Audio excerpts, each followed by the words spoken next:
Donc, pour la suite, nous allons traiter cette partie-là qui nous manque. Et alors, je vais le faire de la mauvaise manière. On va faire comme si on n'avait pas le DWG du niveau 3 et on va voir comment importer un PDF. Et on va voir les limites de ce PDF. D'abord, je vais insérer, donc au niveau 3, je vais insérer le PDF. Donc, deux façons de le faire à chaque fois, c'est soit j'importe le PDF dans le fichier, comme le PDF fait une vingtaine de mégas, bah, ça va surcharger le fichier, soit j'importe ça sous forme de lien. Si j'importe ça sous forme de lien, mon PDF ne sera pas dans mon fichier. Il y aura juste le lien vers l'emplacement du fichier. Ce qui fait que si jamais vous déplacez vos fichiers, le lien est brisé et le PDF est perdu dans votre fichier. Il faudra recharger. Alors c'est pas forcément un drame, hein, il faudra juste le repointer. Je vous montrerai comment faire tout à l'heure. Par exemple, on va le faire avec, on va l'importer directement. On peut pas geler les calques. Enfin, on peut geler les calques dans le PDF. Je vous montre. Donc là, j'ai affiché que les calques qui seraient nécessaires pour la saisie, mais on n'a pas d'outil quand on apporte sur Revit pour geler les calques. Tout ce qu'on peut faire, c'est choisir la définition. Ce qu'il faut comprendre, donc là, c'est 72 pixels par pouce. C'est en gros, c'est la définition d'un écran. Ça, 150, c'est pour une impression vraiment pas terrible de base. Et 300, c'est pour une impression satisfaisante. C'est-à-dire que là, on pourra lire les cotes. Et 600, c'est plutôt pour une impression type photo. Pour vraiment avoir beaucoup de détails, pouvoir zoomer, avoir beaucoup de détails. Il faut savoir qu'à chaque fois, on fait bien plus que doubler la taille du document, de l'import. Et plus vous choisissez une définition importante, plus le document est gros, plus ça va prendre du temps. Et ce qu'il faut comprendre, c'est que même s'il importe ça sous format vectoriel, on va voir ce que ça change, vous allez voir que ça fait patiner pas mal le logiciel. Donc moi, je vais choisir 300, je le lance. Là, c'est parti, il faut un petit peu attendre. Donc vous pouvez aller un petit peu plus loin sur la vidéo. Et on va constater, quand il va s'importer, c'est que l'angle, vous voyez, la façon dont est placé le projet sur le A0 optimise le rouleau de papier en fait. Et alors que sur le DWG, quand j'ai fait ma première saisie, le bâtiment était saisi un peu peut-être de façon portrait, mais enfin, il est saisi un peu en biais. Sans doute, il a été saisi à partir du plan masse. Et lors de la mise en page, ils l'ont tourné de manière à optimiser le cadrage. Voilà. Donc, il va falloir importer le PDF et ensuite il va falloir le faire tourner. Ça prend un peu de temps. Peut-être que sur vos PC à vous, ah voilà, que ça ira plus vite. Donc là, je vais le mettre un peu au milieu. Ça va reprendre un petit peu de temps. Et voilà. J'ai mon PDF qui s'est glissé. On voit qu'on a tous les traits. On va vérifier si c'est lisible.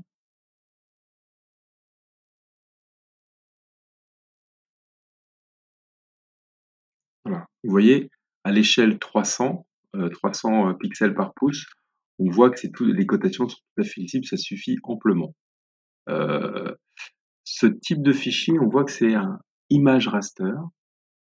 Donc, en gros, c'est une image. Euh, Est-ce que c'est vectoriel? Alors là, en fait, il affiche une image. L'image est forcément grosse parce que vous imaginez là, c'est un filaire, c'est plus grand que du A0 à 300 pixels par pouce, ça fait des images conséquentes. Voilà. Et là, on a un outil qui permet d'activer les accrochages. Donc, je vais cliquer dessus, vous allez voir que ça lui fait prendre un petit peu de temps encore.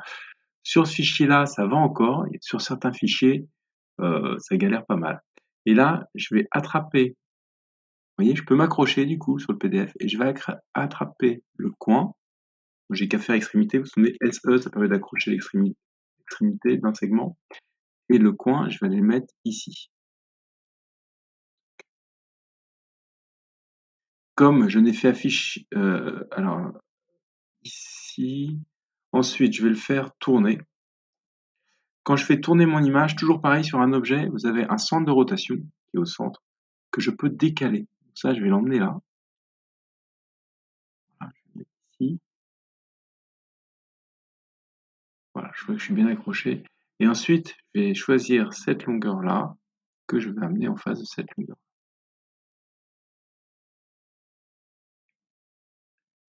Graphiquement, on vérifie qu'on est bon. Ça a l'air d'être le cas, on est superposé. Sachant que, quand même, faut se souvenir, je vais voir ce que ça donne.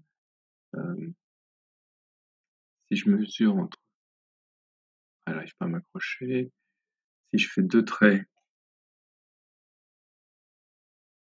bon, je sais pas si ça va fonctionner. C'est juste pour voir.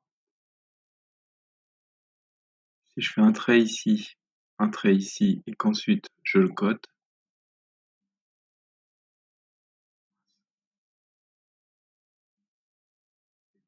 je vais, je vais juste le mesurer à ce moment-là, s'il veut bien.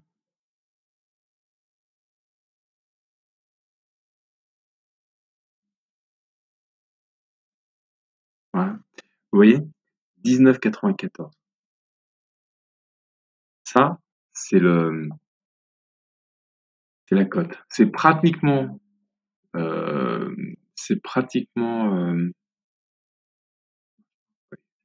je vais essayer, est-ce que je peux m'accrocher, ouais. C'est pratiquement bon. Je le refais, hein.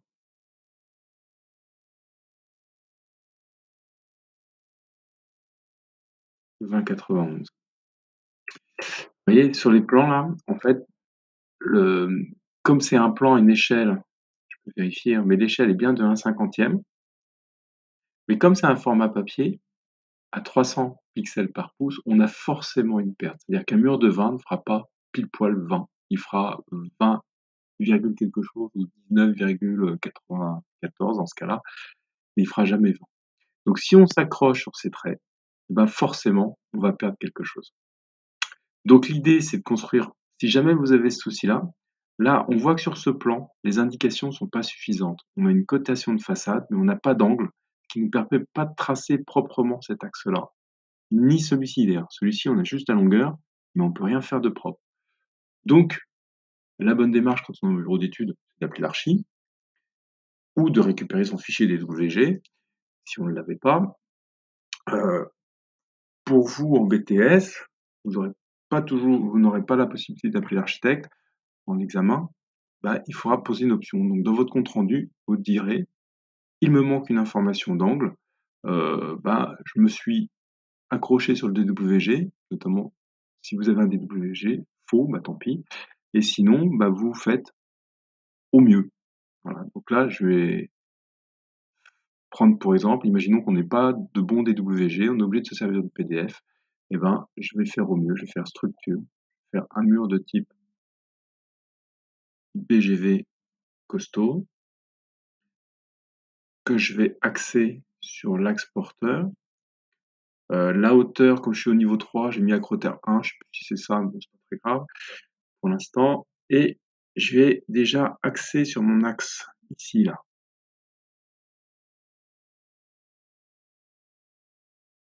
Non, mince, qu'est-ce que j'ai fait? Structure, mur, BGV costaud, hauteur, axe porteur. Voilà. Ah, pardon, je n'avais pas activé le bon outil. Voilà. On voit que ce mur est désaxé, donc ça c'est sans doute le mur du plan est désaxé un petit peu. J'ai peut-être oublié, je l'ai peut-être mal placé, je l'ai pas placé par rapport à l'enduit. Ouais, j'ai mis 2 centimètres d'enduit là. Quand je me suis accroché là, j'ai mon enduit. Donc ça, je vais vérifier.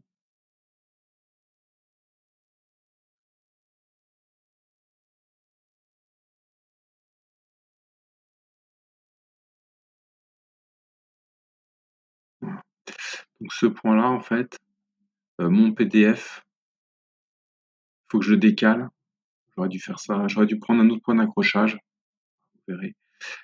Faut que je le décale de 2 centimètres par là.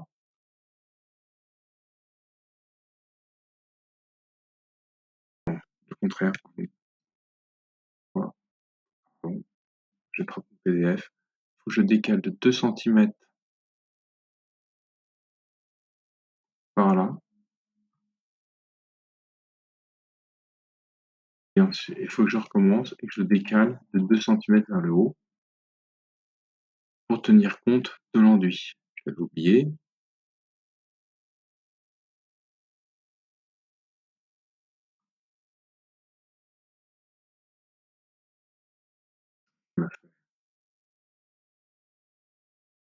Ici, j'ai fait une bêtise. Je recommence. Décaler.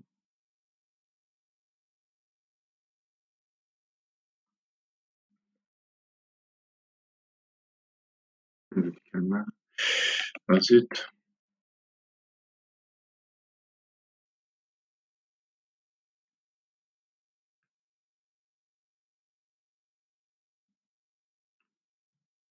Bon, quoi qu'il en soit, est-ce que je suis bon? Non, je suis pas bon. Aligner.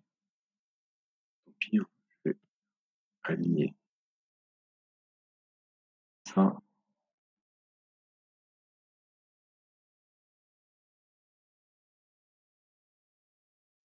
Bon. Là, on voit que ça dépasse. Et est-ce que ça dépasse de l'autre côté? J'ai gardé mes 2 centimètres, oui. Bon, là, j'ai à peu près mes 2 centimètres de chaque côté. Voilà. Quand j'ai posé mon PDF et que je l'ai fait tourner, j'aurais dû prendre en compte le décalage de 2 centimètres. Du coup, on voit, pardon, ici, je suis mieux calé.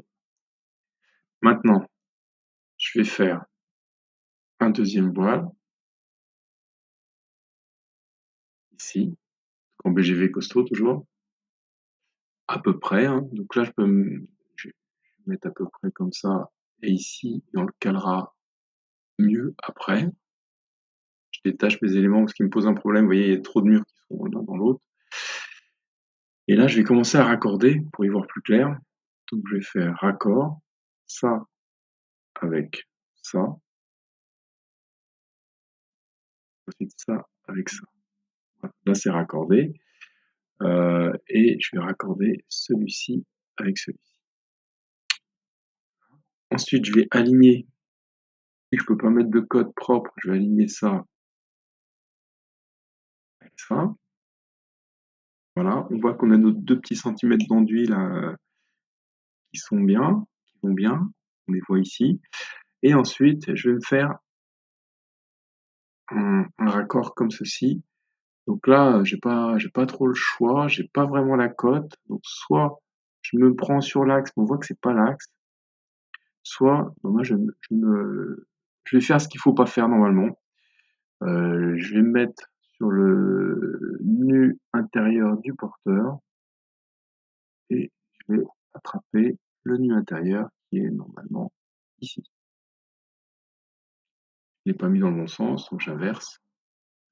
Et ensuite je raccorde. Alors on voit qu'il y a eu un petit problème, je sais pas à quoi c'est dû. J'ai ma brique qui s'affiche en rose ici. Alors c'est peut-être par rapport aux distances que j'ai mis. Vous voyez ici, vous vous souvenez, il y a un petit décalage d'1 centimètre vers le bas que j'ai pas mis. J'ai un décalage supérieur. Voilà, il est pas tout. Mes murs en façade sont pas tout à fait paramétrés pareil. Je vais pas m'embêter. Je vais prendre l'outil, copier les propriétés du type. Ah, je recommence. Je copie.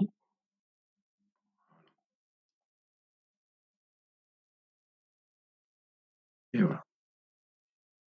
Et là, j'ai mon plan. Maintenant, faudrait mieux. Il y a les acrotères aussi qu'il faudra définir. Donc peut-être, vous pourrez regarder dans le CCTP, j'ai un petit peu la flemme, mais si on va regarder sur les coupes, voir quelle est la hauteur, et en fonction de la hauteur, si c'est un relevé bas ou pas, S'il y a une partie ferraillée, à ce moment-là, on prendra pas de la brique de type BGV pour la façade, mais on prendra une brique creuse, un peu comme à cette époque, un peu comme un bloc à bancher. Donc ce sera un bloc à bancher, et on va couler du béton, on va pouvoir mettre des armatures, mais qui sera en brique pour assurer une continuité de parement. Donc je vais aller regarder et je vous montre ça.